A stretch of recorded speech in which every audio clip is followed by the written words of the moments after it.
Ja, kot ste že slišali, je vlada danes sprejela zakon o državni upravi. Ta operacionalizira zakon o vladi, prenaša pravzaprav vsebine zakona o vladi, to je določitev novih ministrstev in njihovih delovnih področij v ta zakon o državni upravi, ki je sicer zakon, v katerem se ta vprašanja urejajo. To je v zvezi z zakonom o državni upravi na kratko.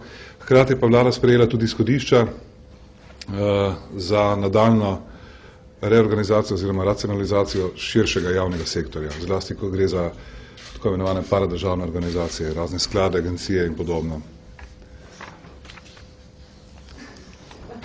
Vi, boste odgovarjali zdaj na vprašanje? Seveda. Dobro, zmenjeno. Prosim.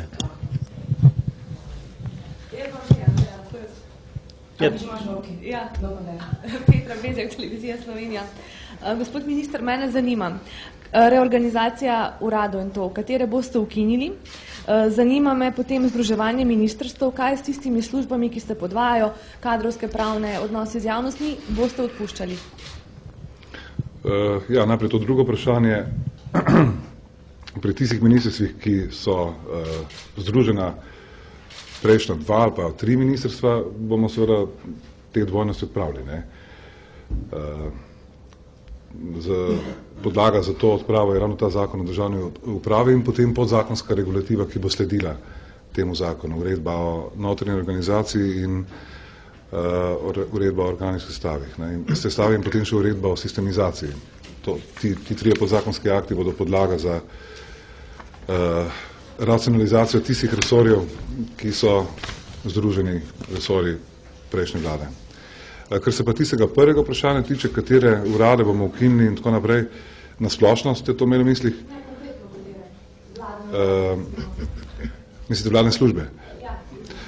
Ja, zdaj, tudi o tem smo danes razpravljali in recimo nekaj takih služb bomo ukinili in njihova delovna področja prenesli v delovna področja posameznih resorjev.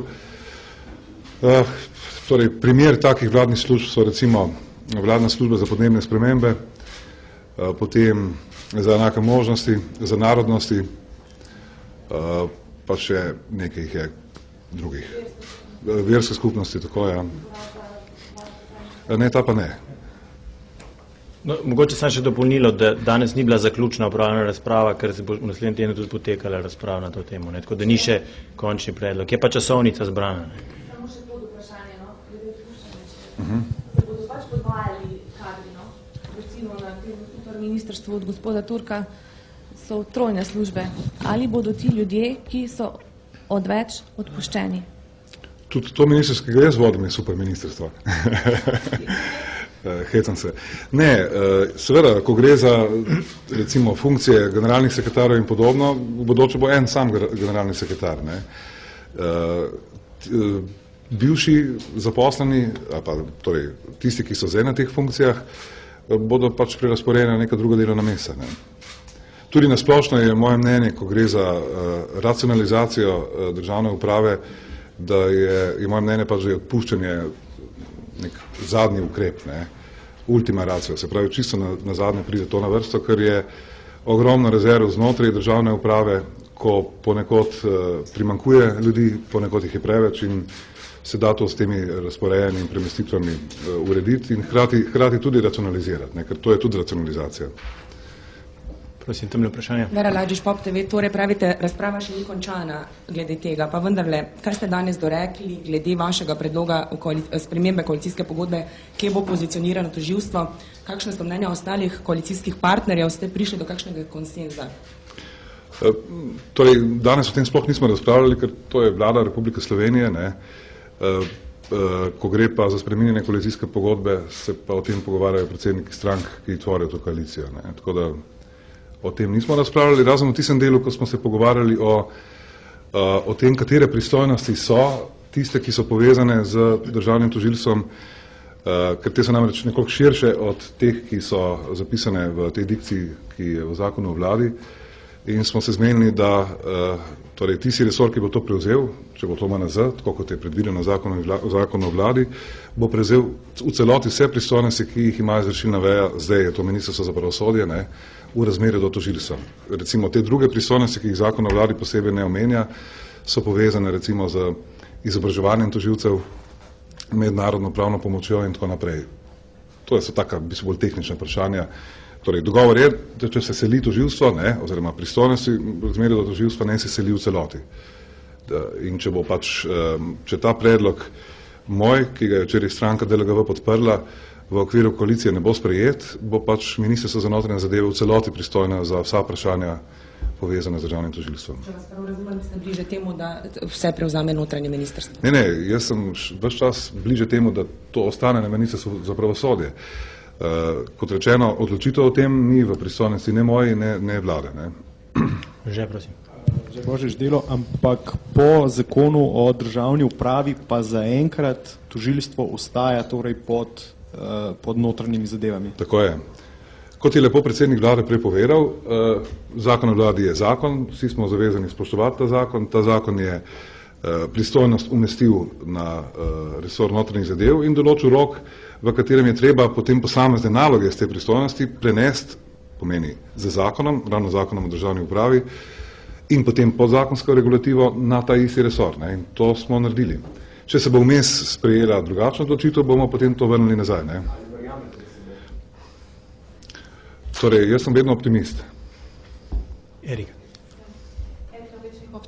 Glede odpuščanja ste povedali, kaj pa glede zaposlovanja? Vaš predlog je bil, da se ne bi smelo več dodatno zaposlovati z izjemo ministerskih ožjih sodelavcev ministrov. Zanima me, če lahko poveste kaj več o tem in tudi kaj, če bo prišlo recimo do odpiranja novih enot v vrtcih, kar je uvedla predprejšnja Janševa vlada. Se pravi, v tem primeru se tudi ne bo smelo več zaposlovati, če se bo odprl nov vrtec in bodo potrebne nove vzgojiteljice. Hvala. Najprej ne povem, da o tem vprašanju nismo danes razpravljali, ravno zato, ker smo ocenili, da je treba malo bolj celovito razmisliti, kako urediti to vprašanje novega zaposlovanja, ne samo v državni upravi, ampak v širšem javnem sektorju. Tako da vam ne morem nič o tem povedati, ker nismo o tem govorili danes. Ne. Ta moj predlog se je nanašal samo na državno upravo, na zaposlovanje v državni upravi. Ugotovili pa smo, da je treba to vprašanje bolj celovito urediti. Se pravi, ne samo v državni upravi, ampak v razmerju do celotnega javnega sektorja. Recimo ravno vrtci in podobne dejavnosti sodijo v ta širši javni sektor, ne? Zdravstvo, šolstvo in tako naprej. Prosim. Kristina Kacinkanala, glede tožilstva me zanima, dokler v zakonu o državni upravi ni sprejeto do državnem zboru, nekako traja neko prehodno obdobje. Velja nov zakon o vladi, star zakon o državni upravi in tožilstvo nekako, kot je včeraj rekel minister Gorenak, upravlja le neke tekoče posle oziroma se vidva usklajujeta. Kako dejansko poteka delo tožilstva trenutno? Ne, lejte, tožilstvo ne upravlja nobenih tekočih poslov, tožilstvo upravlja svoje pristojnosti v celoti. Morate se zavedati tega, da izvršilna veja, ne glede na to, kateri resor to je, ima neke omejene pristojnosti do tožilstva, ne? In te se nanašajo na pripravo zakonodaje in tako naprej. Ne? Tako da tožilstvo normalno funkcionira. Ko pa gre za izvajanje pristojnosti izvršilne veje, torej ministrstva, enega, drugega, katerega koli, v razmerju do državnega tožilstva, sva pa za gospodom Gorenakom se dogovorila za en protokol o tem, kako se bo ta pristojnost izvajala v prehodnem obdobju, torej do sprejema zakona o državni upravi, ne, v parlamentu. In ta protokol je sklenjen, čisto konkretno je opredeljeno, kako se bodo posamezne pristojnosti, ki jih ima zdaj še, ki jih dejansko še izvaja Ministrstvo za pravosodje, ne, ker ta prenos, še enkrat ponavljam, se bo zgodil z zakonom o državni upravi in uredbami, ki bodo sprejete na podlagi zakona o državni upravi. Do takrat sva se pa s tem protokolom dogovorila, kako se bo ta pristojnost izvajala. V osnovi je vsebina tega protokola ta, da zaposleni na Ministrstvu za pravosodje, ki te naloge izvajajo, jih izvajajo še naprej in se nekako medsebojno obveščamo, torej mi obveščamo Ministrstvo za notranje zadeve in tako naprej. Ne. To je nekako v grobem ta vsebina tega dogovora. Mislim, da ni več dodatnih vprašanj. Se ministru zahvaljujem. Hvala.